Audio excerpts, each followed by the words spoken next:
सबसे ज्यादा दर्द तब होता है जब आप किसी के लिए अब भी रो रहे हो और वो किसी और के साथ खुश है।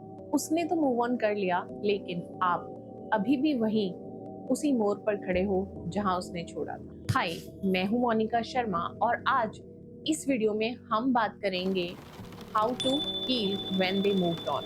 वैसे तो मैं इस टॉपिक पर ना पहले कई बार वीडियोस बना चुकी हूँ, पर फिर भी मुझे लगता है कि आपको ये वीडियो देखनी चाहिए और अपने उस किसी दोस्त को भेजनी चाहिए जो इस वक्त ब्रेकअप ट्रॉमा से गुजर रहा है। सो मैं सिर्फ टिप्स नहीं दूंगी, हम समझेंगे उस इमोशनल पेन के पीछे का साइंस, साइकोलॉजी और कैसे आप खुद को वापस से उठा सकते हो विद ग्रेस एंड स्ट्रेंथ। जब आपका एक्स मूव ऑन करता है, आपको एक तरह का साइकोलॉजिकल शॉक लगता है।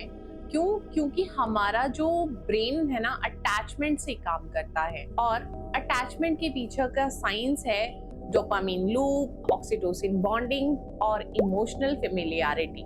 एक रिसर्च कहता है कि जब हम किसी के साथ डीपली अटैच्ड होते हैं तो हमारे ब्रेन में वैसे ही विड्रॉल सिम्टम्स होते हैं जैसा कि किसी भी तरह का सब्सटेंस के एडिक्शन को छोड़ते वक्त होता है। तो जब आपका एक्स किसी और के साथ दिखाई देता है या खुश लगता है, आपका ब्रेन परसीव करता है कि मैं रिप्लेस हो चुकी हूँ या हो चुका हूँ, and that causes deep emotional pain, identity confusion and even symptom of grief disorder. यानी आप सिर्फ ब्रेकअप से नहीं, एक इमोशनल डेथ से गुजर रहे हो। ब्रेकअप से होने वाला पेन के साइकोलॉजी को समझने के लिए हमें कॉन्सेप्ट को समझना होगा। Reaction activates same areas in the brain as physical pain.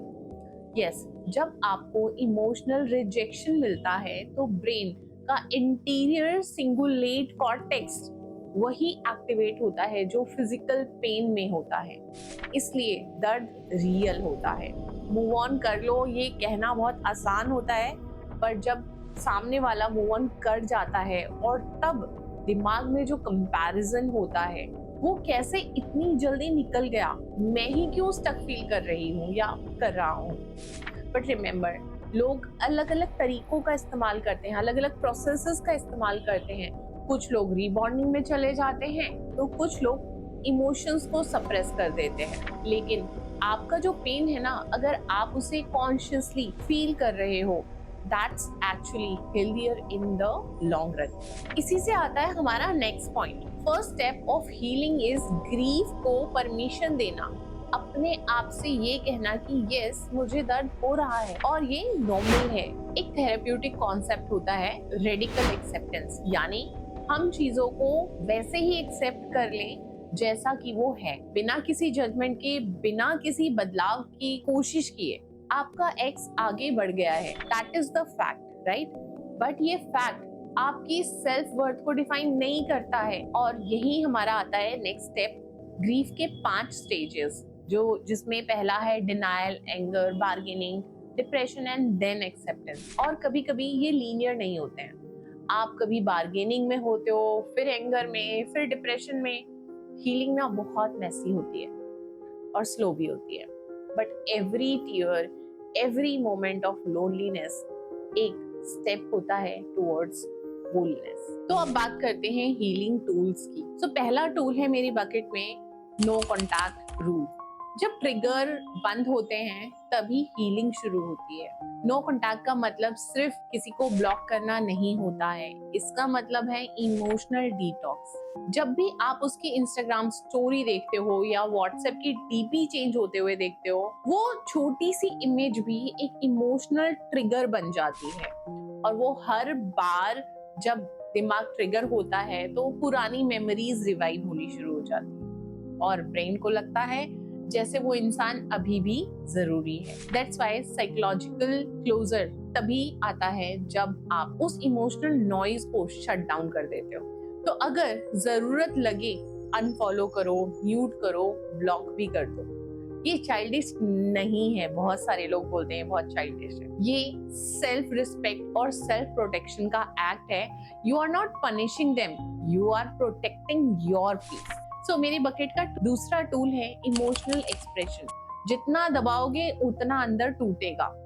Breakup के बाद सबसे बड़ी गलती लोग ये करते हैं कि वो अपने इमोशंस को सप्रेस करने लगते हैं। सोसाइटी ये सिखाती है ना हमें, स्ट्रॉन्ग बनो या मूव ऑन क्विकली, लेकिन सच ये है, healing does not happen without feelings. आपका दर्द वैलिड है, आपका रोना, आपका गुस्सा, कंफ्यूजन सब वैलिड है, सब जेन्युइन है। मैं अपने क्लाइंट्स को एक बहुत ही पावरफुल टूल सजेस्ट करती हूँ, लेटर राइटिंग टेक्निक। एक लेटर लिखो उनके लिए, उसमें सब कुछ लिख दो जो कहना बाकी रह गया, लेकिन भेजना मत। उसे सिर्फ बर्न करो या रिप करो। That's your emotional release.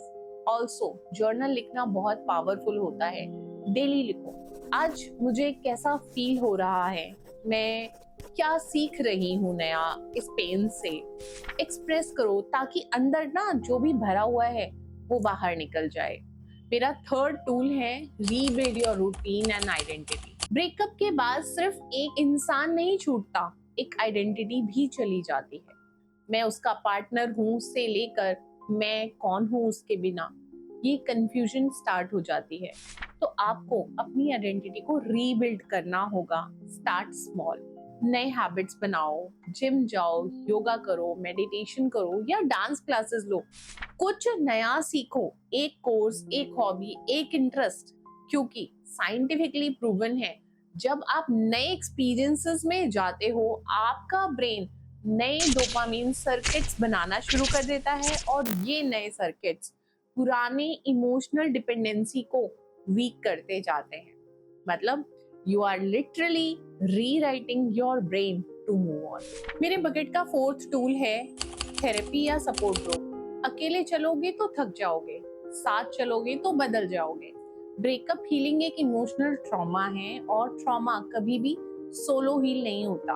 एक ट्रेन्ड थेरेपिस्ट आपको सेफ इमोशनल स्पेस दे सकता है जहां आप बिना जजमेंट के अपना सब कुछ कह सकते हो। A therapist help you understand why it hurts so deeply and what part of your past it may be triggering. अगर थेरेपी पॉसिबल नहीं तो फाइंड अ सपोर्ट ग्रुप। और एक सपोर्ट ग्रुप में फर्स्ट संडे ऑफ जुलाई से start कर रही हूँ, जिसका रजिस्ट्रेशन फॉर्म मेरे डिस्क्रिप्शन में है। या एक फ्रेंड जिससे आप इमोशनली ओपन अप हो सकते हैं। लेकिन remember, healing needs connection, compassion. Don't try to be a hero in isolation.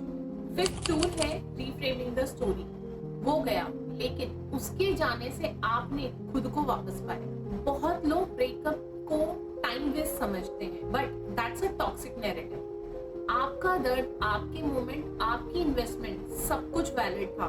Instead try reframing your story. वो चैप्टर मेरी कहानी का हिस्सा था जहां मैंने प्यार किया, गिरा, लेकिन उठना सीखा।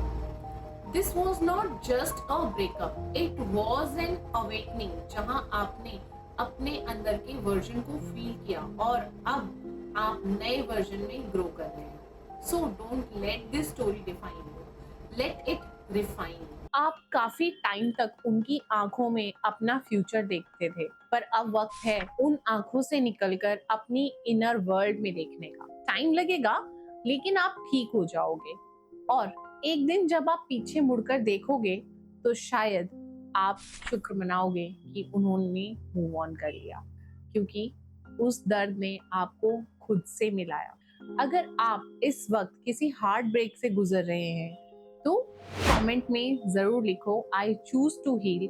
और अगर ये वीडियो ने आपका दिल हल्का किया तो लाइक करो, शेयर करो, और इस चैनल को सब्सक्राइब जरूर करना। इस सफर में मैं आपके साथ हूँ, और if you are serious about healing I invite you to join my support group, जो कि स्टार्ट होने वाला है फर्स्ट वीक ऑफ जुलाई से एवरी संडे, जिसका रजिस्ट्रेशन फॉर्म डिस्क्रिप्शन में है। Bye, take care.